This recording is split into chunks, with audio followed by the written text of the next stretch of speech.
Annyeong, Assalamualaikum. Perkenalkan, nama aku Zidna Inayatika. Aku biasa dipanggil Zidna. Saat ini kesibukan aku adalah bekerja sebagai ASN di Kabupaten Raja Ampat, Provinsi Papua Barat Daya. Alasan aku ingin mengikuti kelas bahasa Korea dasar ini adalah yang pertama, aku adalah konsumen aktif industri hiburan Korea, yaitu penikmat K-drama melalui platform penonton tertentu, dan kemudian saya juga adalah K-popers, yaitu fansnya NCT. Halo si Jenny ya. Ya, karena itu saya bahkan setiap hari saya mendengarkan bahasa Korea gitu ya, baik melalui lagu maupun melalui konten-konten percakapan sehari-hari dari reality show ataupun K-drama. Namun sayangnya, setelah bertahun-tahun saya terpapar bahasa Korea, saya belum bisa membaca huruf Hangul. Jadi ketika saya ingin sing a song gitu ya, karaokean kayak gitu, itu menggunakan huruf yang sudah dimudahkan gitu loh, sudah di bukan dalam huruf Korea lagi, tapi sudah dialfabetkan kayak gitu, bahasanya romantized, I don't know, kayak itulah gitu. Jadi mungkin masih ada mendoknya, masih ada logatnya, terus aksen dan intonasinya kurang tepat kayak gitu ya gitu. Dan kosakata saya masih sangat amat terbatas, cuman hanya seo, kamsahamnida, gomawo gitu kan, pali nunahyo, ngopa gitu doang.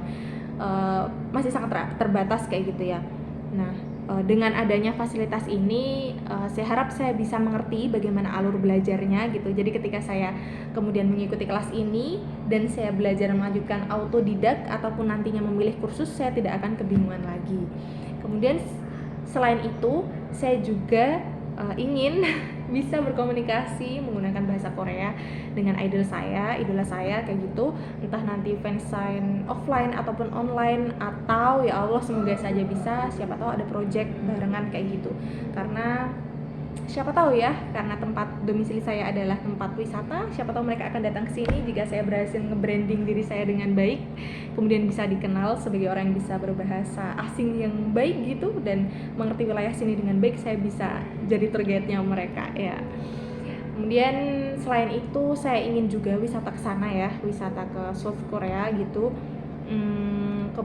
Ya agar tidak ada kendala bahasa, kan sangat menyenangkan kalau kita bisa mungkin dapat konversasi walaupun singkat gitu ya sama penduduk aslinya kayak gitu kan, gitu sih. Sama nanti bisa mengerti, ya nggak harus lepas dari subtitle, tapi bisa ngerti dikit-dikit gitu ketika dengar konversasinya, terus bisa nambah kosakata baru, tahu struktur kalimatnya kayak gitu sih. Terus sebesar apa sih motivasi aku buat ikut kelas bahasa Korea dasar ini sampai bisa menimbulkan komitmen besar nantinya. Yang pertama, karena itu tadi ya, aku punya keinginan yang kuat gitu, karena aku pengen datang sana, aku pengen bisa interaksi langsung sama idola aku kayak gitu, dan aku pengen ngerti gitu kan sama apa yang aku tonton, sama apa yang aku dengar gitu. Jadinya insya Allah aku punya keinginan yang kuat dan bisa punya komitmen yang kuat, dan selama ini alhamdulillah bisa ngikutin karir kelas dengan baik. Jadi ngikutin kelasnya secara langsung, terus habis itu denger rekamannya, melengkapi catatan, terus habis itu juga mengerjakan tugasnya, sehingga sejauh ini saya bisa mengikuti dengan baik karir kelas, dan saya rasa saya juga bisa mengikuti kelas bahasa Korea dasar ini dengan baik dan dengan komitmen yang besar. Kemudian apa yang akan saya lakukan gitu selama kelas maupun setelah kelas nanti untuk meningkatkan skill saya. Yang pertama, seperti yang sudah saya tuliskan di Google Form, bahwa saya sudah pernah belajar lewat Duolingo. Mungkin itu terlihat sederhana buat orang tertentu, tapi bagi saya itu lumayan membantu karena caranya itu kan seperti games ya, menarik dan menyenangkan.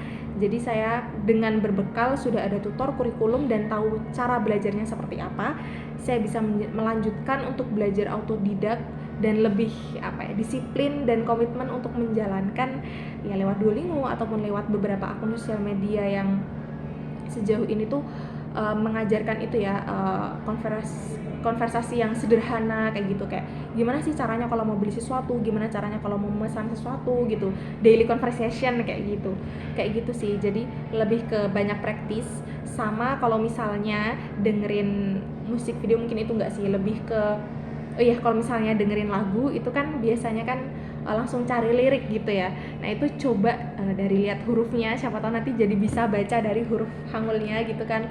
Terus habis itu juga kalau misalnya konversasi nggak cuman fokus ke ayang-ayang aku aja ya, tapi juga fokus ke gimana logatnya, gimana aksennya kayak gitu, gimana intonasinya, gimana cara pengucapan yang benar kayak gitu, dan kapan kata ini bisa dipakai, kapan kata ini bisa dipakai ke siapa, di mana, di waktu yang kapan kayak gitu kan. Karena ada yang formal, ada yang tidak formal, ada yang bisa dipakai ke yang lebih tua, ada yang ke yang lebih muda kayak gitu. Jadi harapannya lebih kaya sama sama bahasa dan budayanya, karena kan biasanya belajar bahasa itu sekaligus belajar budayanya gitu ya, kayak gitu sih. Jadi semoga aku bisa ikutan sebagai salah satu peserta dari kelas bahasa Korea dasar di tahun ini, di Karir Kelas 2023. Terima kasih, sekian video monolog dari saya. Annyeong.